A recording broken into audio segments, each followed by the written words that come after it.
दोस्तों, जैसा कि हम सब जानते हैं, पूरी दुनिया के अंदर हेयर लॉस बड़ी तेज़ी से बढ़ता जा रहा है।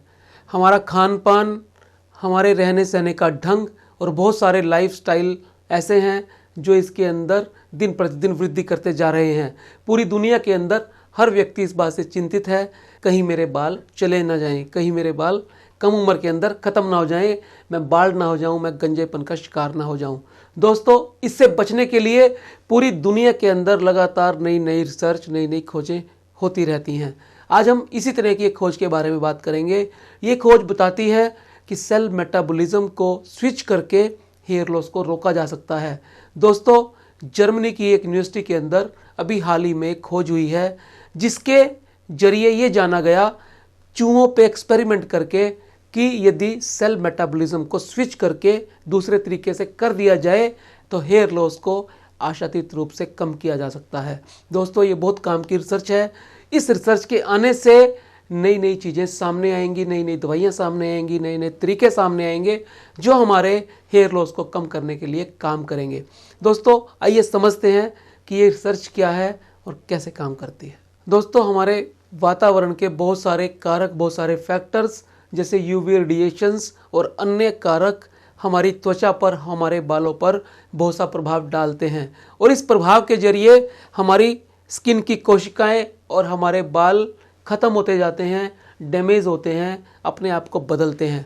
दोस्तों, अमूमन 500 मिलियन सेल्स यानी लगभग 50 करोड़ कोशिकाएं हमारा शरीर एक दिन के अंदर निकाल देता है, उन्हें ख़त्म करके बाहर कर देता है, उन्हें डैमेज कर देता है, उन्हें रिप्लेस कर देता है। इसी तरह से यदि हम बालों की बात करें तो वजन में 1.5 ग्राम बाल डेली हमारे निकलते हैं। अगर हम उनका वजन करें, वेट करें, तो ये 1.5 ग्राम के करीब बनते हैं, 1.5 ग्राम।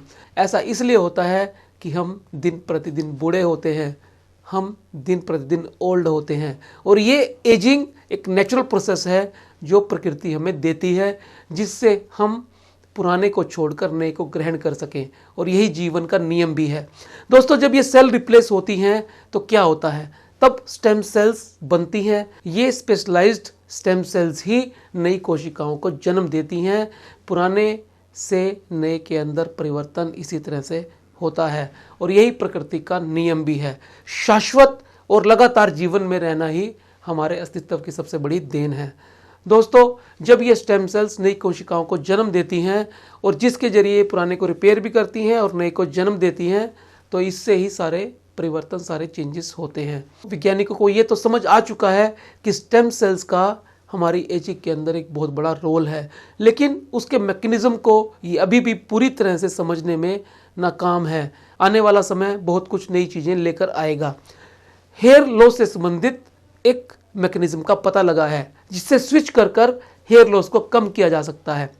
दोस्तों, हेल्सिंकी और कोलोन इंस्टीट्यूट के अंदर चूहों पर एक रिसर्च की गई जिसके अंदर सामने आया कि यदि रिक्टर प्रोटीन किसी तरह से कम हो जाए, उसकी डेफिशिएंसी हो जाए, तो हेयर लॉस होना शुरू हो जाता है। दोस्तों, हेल्सिंकी और कोलोन जर्मनी की एक रिसर्च में पता चला है कि यदि चूहों के अंदर इस स्टेम सेल्स के मैकेनिज्म को बदल दिया जाए, स्विच कर दिया जाए, तो हेयर ग्रोथ को बढ़ाया जा सकता है, हेयर लॉस को कम किया जा सकता है। दोस्तों, यदि ग्लूकामिन बेस्ड मैकेनिज्म को ग्लाइकोलिसिस के साथ स्विच कर दिया जाए तो हेयर लॉस को कम किया जा सकता है। ये एक प्रोटीन के इन्फ्लुएंस में होता है जिसे रिक्टर कहा जाता है। दोस्तों, इस मैकेनिज्म की स्विचिंग ना होने की वजह से हेयर लॉस बढ़ जाता है।